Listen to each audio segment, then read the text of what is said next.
नमस्कार, ये आकाशवाणी है। अभी आप दादू याजू से समाचार सुनेंगे।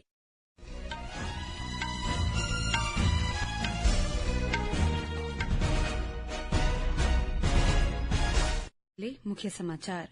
अरुणाचल प्रदेश के मुख्यमंत्री पेमा खांडू ने दक्षिण दिल्ली के मालवीय नगर में रहने वाली अरुणाचल प्रदेश की 3 युवतियों के साथ हुई नस्लीय दुर्व्यवहार की घटना की कड़ी निंदा की है। मणिपुरी फिल्म बोंग ने बाफ्टा पुरस्कार जीता। ये बाफ्टा में सर्वश्रेष्ठ बाल एवं पारिवारिक फिल्म श्रेणी में पुरस्कार जीतने वाली पहली भारतीय फिल्म है।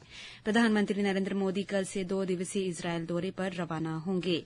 वित्त मंत्री निर्मला सीतारमण ने नई दिल्ली में राष्ट्रीय मुद्रीकरण पाइपलाइन 2.0 का शुभारंभ किया। सरकार की एनएमपी 2.0 के तहत परिसंपत्ति मुद्रीकरण पहल से अगले 5 से 10 वर्षों में देश के सकल घरेलू उत्पाद जीडीपी में 40 लाख करोड़ रुपए से वृद्धि होने की उम्मीद है।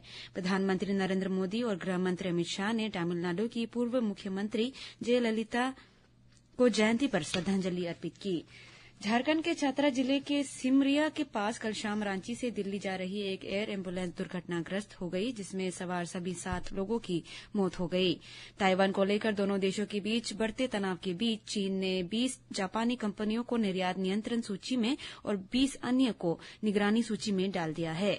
बांग्लादेश के गृह मंत्री सलाउद्दीन अहमद ने शेख हसीना की अवामी लीग सरकार के पतन के बाद 5 अगस्त 2024 के बाद दर्ज सभी मामलों की नई सिरे की समीक्षा का आदेश दिया है। उनका कहना है कि इस कदम का उद्देश्य निर्दोष नागरिकों को उत्पीड़न से बचाना है। महिला क्रिकेट में भारत और ऑस्ट्रेलिया के बीच 3 मैचों की वनडे श्रृंखला का पहला मैच आज ब्रिस्बेन के एलन बॉर्डर फील्ड में खेला जा रहा है। अब समाचार विस्तार से। अरुणाचल प्रदेश के मुख्यमंत्री पेमा खांडू ने हाल ही में दक्षिण दिल्ली के मालवीय नगर में रहने वाली अरुणाचल प्रदेश की 3 युवतियों के साथ हुई नस्लीय दुर्व्यवहार की कड़ी निंदा की है। उन्होंने कहा कि ऐसा व्यवहार बिल्कुल कार्य है और समाज में इसकी कोई जगह नहीं है। उन्होंने आगे बताया कि मामले की जानकारी मिलने पर उन्होंने दिल्ली पुलिस आयुक्त से बात की और त्वरित एवं सख्त कार्रवाई का निर्देश दिया।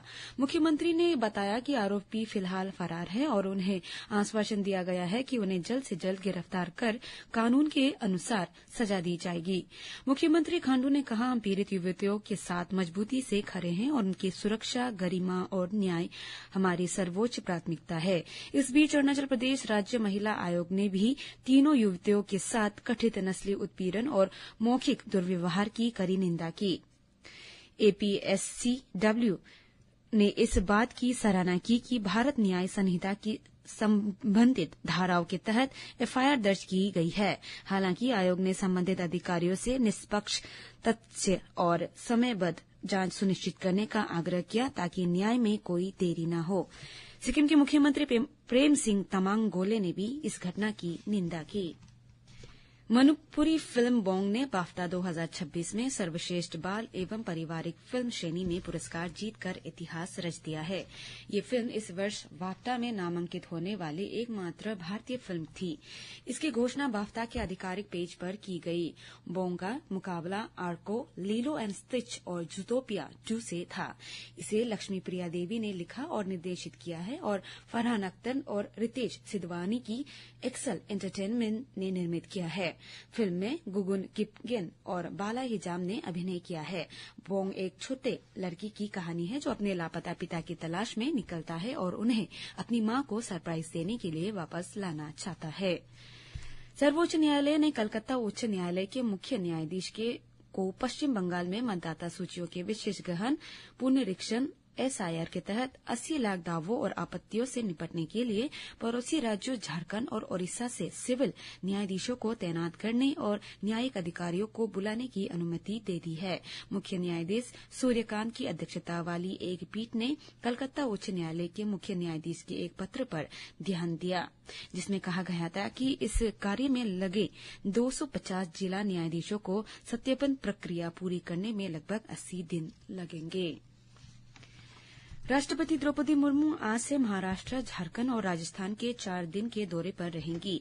राष्ट्रपति श्रीमती द्रौपदी मुर्मू आज से 2 दिन के महाराष्ट्र दौरे पर हैं। वो आज मुंबई के लोक भवन में राष्ट्रव्यापी अभियान जीवन बचाना और स्वास्थ्य भारत का निर्माण का उद्घाटन करेंगी। अपने दूसरे दिन के दौरे में राष्ट्रपति द्रौपदी मुर्मू बुधवार को बुल्डाना के शेगांव में केंद्रीय आयुष मंत्रालय द्वारा आयोजित राष्ट्रीय आरोग्य मेला 2026 का उद्घाटन करेगी। इसी दिन वे नागपुर में ब्रह्मा कुमारी द्वारा आयोजित एकता और विश्वास के माध्यम से महाराष्ट्र का स्वर्ण युग के राज्य स्तरीय शुभारंभ समारोह में भी शामिल होंगे। उपराष्ट्रपति सीपी राधाकृष्णन ने आज नई दिल्ली में US India strategic partnership forum द्वारा आयोजित टूरिज्म लीडरशिप समिट 2026 का उद्घाटन किया। श्री राधाकृष्णन ने कहा कि पर्यटन सिर्फ एक उद्योग नहीं है, बल्कि ये संस्कृतियों को जोड़ने वाला एक सेतु और आर्थिक अवसरों का एक प्रमुख चालक है।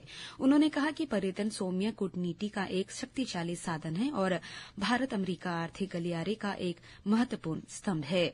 उन्होंने पर्यटन क्षेत्र के समावेशी और सतत विकास को सुनिश्चित करने के लिए कौशल उद्यमिता और महिला नेतृत्व वाले उद्यमियों में निवेश करने पर जोर दिया। मुख्य निर्वाचन आयुक्त ज्ञानेश कुमार ने देश में निष्पक्ष मतदाता सूचियों पर जोर देते हुए कहा कि ये किसी भी लोकतंत्र की नींव है।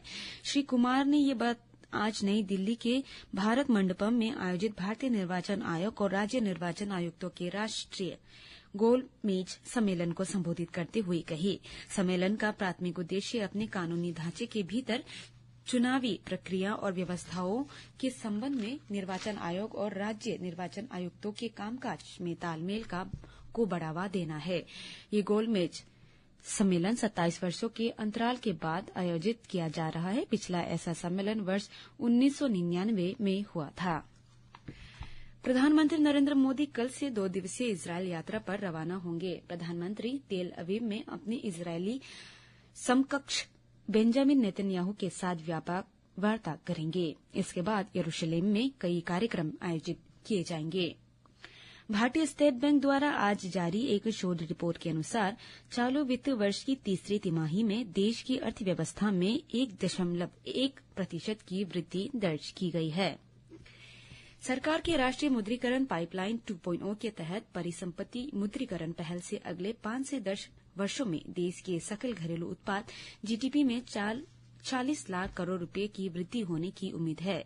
नीति आयोग की रिपोर्ट में इस बात पर प्रकाश डाला गया है कि परिसंपत्ति मुद्रीकरण मौजूदा सार्वजनिक परिसंपत्तियों से मूल्य निकालकर और प्राप्त राशि को नई अवसंरचना परियोजनाओं में पूर्ण निवेश करके अवसंरचना निवेश को बढ़ावा देने और आर्थिक विकास को गति देने में महत्वपूर्ण भूमिका निभाएगा।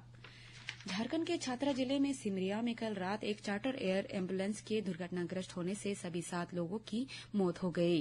राज्य के स्वास्थ्य मंत्री डॉक्टर इरफान अंसारी ने बताया कि black box flight data recorder, cockpit voice recorder, मौसम की स्थिति, ईटीसी, संचार और रखरखाव रिकॉर्ड की जांच की जाएगी। सरकार ने शोक संतप्त परिवारों को हर संभव सहायता और मुआवजे का आश्वासन दिया है।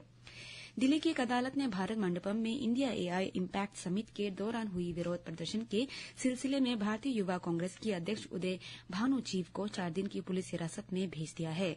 अधिकारियों के अनुसार चीफ पर विरोध प्रदर्शन का मुख्य षड्यंत्रकारी होने का आरोप है। बताया जा रहा है कि वो राष्ट्र विरोधी नारा लगाने में शामिल था।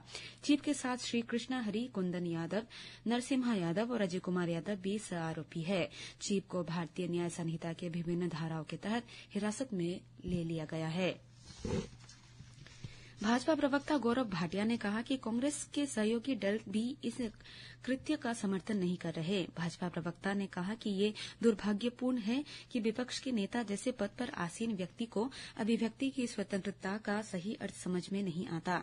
उन्होंने मांग की कि राहुल गांधी और कांग्रेस अध्यक्ष मल्लिकार्जुन खड़गे को देशवासियों से माफी मांगनी चाहिए।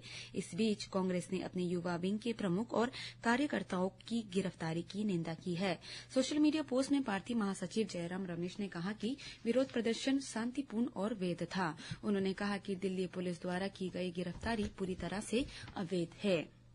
विदेश मंत्री डॉक्टर एस जयशंकर ने आज एस्टोनिया के विदेश मंत्री मार्गस त्यासाकाना और वहां के नागरिकों को स्वतंत्रता दिवस की शुभकामनाएं दी।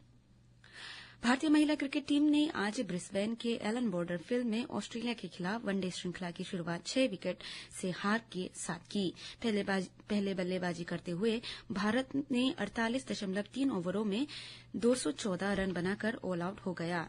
बेथ मूनी और कप्तान एलिसा हीली के अर्धशतकों की बदौलत मेजबान टीम ने सिर्फ 38.2 ओवरों में लक्ष्य हासिल कर लिया।